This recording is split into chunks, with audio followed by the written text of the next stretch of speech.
Olá, amigos do Jornal Vale, está no ar o Jogo Rápido e começou a Copa do Mundo da Rússia. E, aliás, começou muito bem para a seleção da casa, que nesta quinta-feira goleou a Arábia Saudita por 5-0 em Moscou.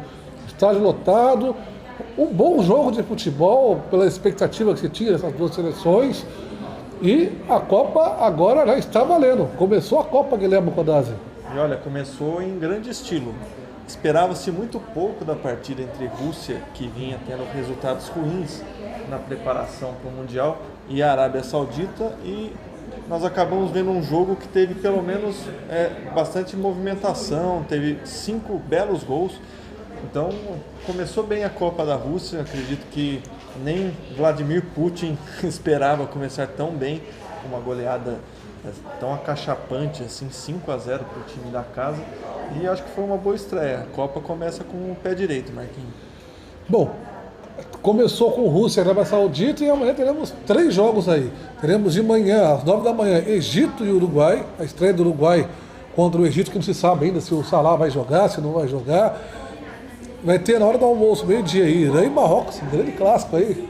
Mundo árabe aí, não, Irã e Marrocos. E às 3 da tarde, o jogo esperado, Espanha e Portugal. A Espanha trocou de técnico na véspera da estreia contra Portugal, atual campeão europeu. Vem o time do craque Cristiano Ronaldo aí. Vira pra gente esperar, especialmente nesse jogo aí. Talvez o jogo, esse clássico ibérico, Sim, entre Portugal e Espanha, seja o jogo mais aguardado da primeira fase. De um lado, temos a Espanha, que chega à Rússia como uma das favoritas à conquista do título. E do outro lado, a seleção de Portugal, campeã europeia, e que tem Cristiano Ronaldo, que divide aí com o Messi na última década o posto de melhor jogador do mundo. A Espanha, eu acredito que com a troca de técnico, esse terremoto que abalou a seleção espanhola, a fúria espanhola, a saída do Lopetegui e a entrada do Hierro há 2 dias do início do Mundial, pode causar um abalo nas pretensões espanholas. Vale lembrar que vem se especulando na imprensa espanhola que a saída do Lopetegui tem a ver com uma cisão no elenco espanhol. O elenco dividido entre barcelonistas e jogadores ou do Atlético de Madrid, mas principalmente do Real Madrid. Então eu acredito que a Espanha ela vai colocar as cartas na mesa. A gente vai poder também aferir num grande confronto com uma seleção difícil de ser enfrentada, se a Espanha sentiu essa saída do técnico, em que estágio a Espanha entra para a disputa do Mundial. E do outro lado, é sempre bacana o torcedor ver um craque como Cristiano Ronaldo em ação. eu acho que o Cristiano Ronaldo tem a grande chance aí, né, de fazer bonito, tá jogando bem, tá no melhor momento da carreira dele.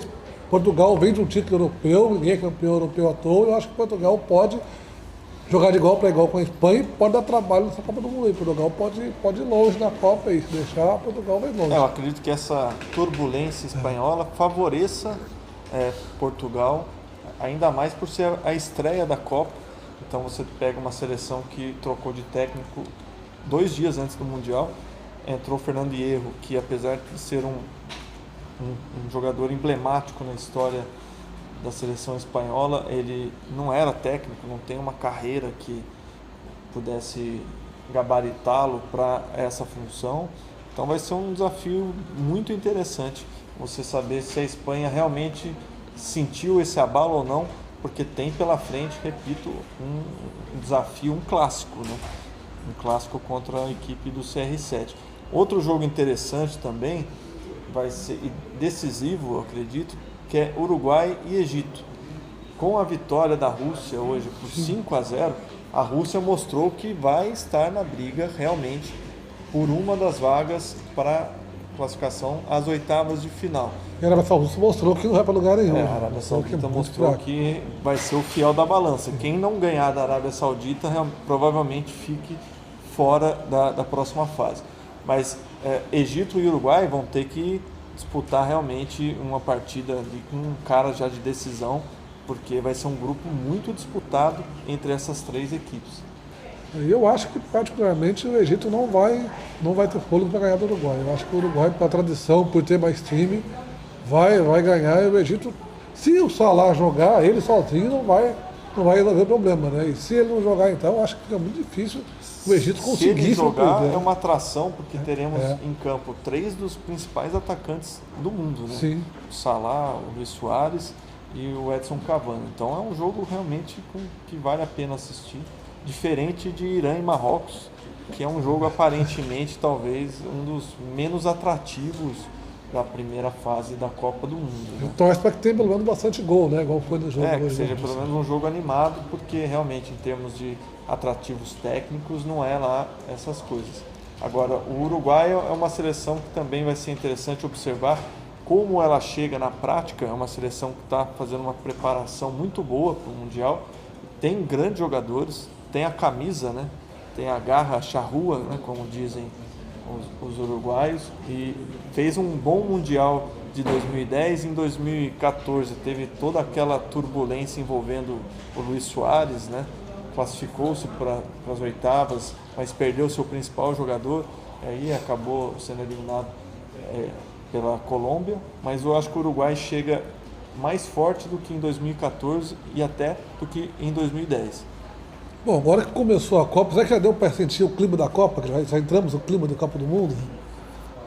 Começou um pouquinho, hoje a gente já viu aqui perto do jornal, aqui no Jardim Aquários, já tivemos umas vuvuzelas, torcedores uniformizados, mas eu ainda acho que vamos sentir realmente o clima de que a Copa começou no fim de semana, quando entra em campo a seleção brasileira.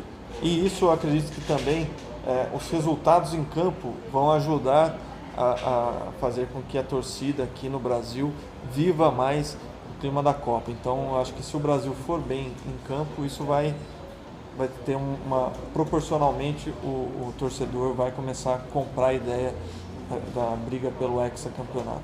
Mas ainda, na comparação com anos anteriores, parece que ainda está um clima meio distante da Copa. Não sei qual é a sua avaliação sobre isso. Eu também acho que, em relação aos anos anteriores, o pessoal está mais desanimado. Não sei se é por causa do 7-1, se é por causa da crise política, ou se é porque o torcedor está mais hoje preocupado com o seu clube no coração, inclusive com a seleção brasileira.